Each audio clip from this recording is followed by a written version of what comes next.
छठ पूजा एक ऐसा त्योहार जो लोगों के दिलों में सबसे ज्यादा पवित्र और सबसे ज्यादा पावरफुल माना जाता है। छठ पूजा खासकर बिहार, झारखंड और उत्तर प्रदेश में मनाया जाता है। देश विदेश जहाँ पे भी भारतीय लोग रह रहे हैं वहाँ पे भी छठ पूजा धूमधाम से मनाई जा रही है। सुबह से लेकर शाम तक लोग भूखे प्यासे रहते हैं, लेकिन उनके चेहरे पर सिर्फ एक ही रोशनी होती है, वो है सूर्य देवता की भक्ति की। आज हम बात करने वाले हैं छठ पूजा की। बिहार के दिल से निकला एक ऐसा पवित्र उत्सव जिसे देखकर हर इंसान कहता है ये सिर्फ पूजा नहीं, एक जीवन शक्ति है। छठ पूजा का जिक्र सिर्फ बिहार तक सीमित नहीं, इसका इतिहास हजारों साल पुराना है। इसका पहला उल्लेख ऋग्वेद में मिलता है, जहाँ सूर्य देव की आराधना के लिए वैदिक मंत्रों का पाठ लिखा गया है। सूर्य देव प्रकाश, ऊर्जा और जीवन के देवता हैं, उनके बिना जिंदगी का कोई अर्थ नहीं। और इसी कारण प्राचीन युग से ही लोग सूर्य देवता को अर्घ दिया करते थे। और एक कहानी ये भी है कि महाभारत के समय द्रौपदी ने भी छठ का व्रत रखा था। उन्होंने सूर्य देवता से आशीर्वाद मांगा था पांडवों के सुख और समृद्धि के लिए, और तब से ये व्रत एक पवित्र परंपरा बन गया। एक और कहानी कहती है राजा प्रियव्रत और उनकी पत्नी मालिनी को संतान नहीं थी।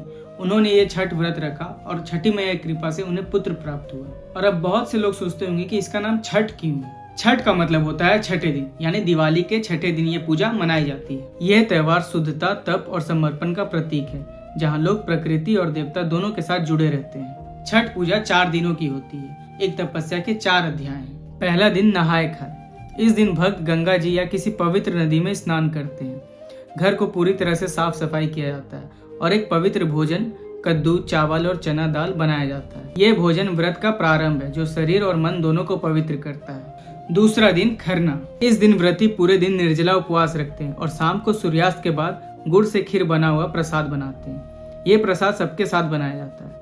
इसे समर्पण का प्रतीक माना जाता है। तीसरा दिन संध्या अर्घ। तीसरा दिन सबसे पवित्र माना जाता है। इस दिन व्रती फिर से पूरे दिन उपवास करते हैं और शाम को डूबते सूरज को अर्घ देते हैं। और ये दृश्य देखकर मानो ऐसा लगता है जैसे सूर्य देवता खुद धरती पर आकर अपने भक्तों को आशीर्वाद दे रहे हो। और चौथा दिन उषा अर्घ्य। चौथे दिन सुबह के टाइम व्रती उगते हुए सूरज को अर्घ देते हैं। ये अर्घ जीवन के नए प्रारंभ का प्रतीक है, मानो जैसे डार्कनेस के बाद लाइट का, मुश्किल के बाद उम्मीद का। और छठ पूजा सिर्फ धार्मिक ही नहीं, साइंटिफिक भी है। जब कोई इंसान नदी के जल में डूबते या उगते हुए सूरज के सामने खड़ा होता है तो उसके शरीर में सूर्य की इंफ्रारेड और अल्ट्रावायलेट किरणें पड़ती हैं। ये इम्यूनिटी भी बढ़ाती हैं, स्किन और एनर्जी को भी हील करती हैं। ये एंशिएंट सोलर थेरेपी का एक रूप है जिसे हमारे पूर्वज बिना साइंस के भी समझ गए थे। और जब बात हो छठ पूजा की तो छठ गीतों का जिक्र ना हो ऐसा हो ही नहीं सकता। जैसे ही दिवाली खत्म होती है उसके अगले दिन से ही छठ की तैयारी शुरू हो जाती है और उसी के साथ हर जगह छठ के गीत सुनने को मिलते हैं। और जब जब ये गीत कहीं भी बजती है तो इसके पहले ट्यून से ही ये सबके रोंगटे खड़े कर देती है। छठ के गीत एक ऐसी फ्रीक्वेंसी है जो सीधा दिल तक जाती है। ये हमें याद दिलाती है कि भक्ति सिर्फ दिखाई नहीं जाती, महसूस की जाती है। और जब पूरा घाट इन गीतों से गूंजता है तो हर किसी के दिल में आस्था आ जाती है, फिर भले वो बिहार का हो या दुनिया के किसी भी कोने का। मानो जैसे शरीर में भक्ति और आस्था की इमोशंस दौड़ने लगे।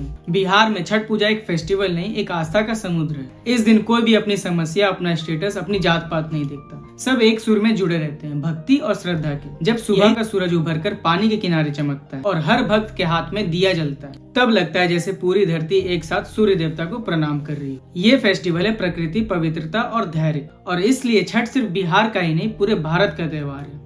जय हो छठी मैया की।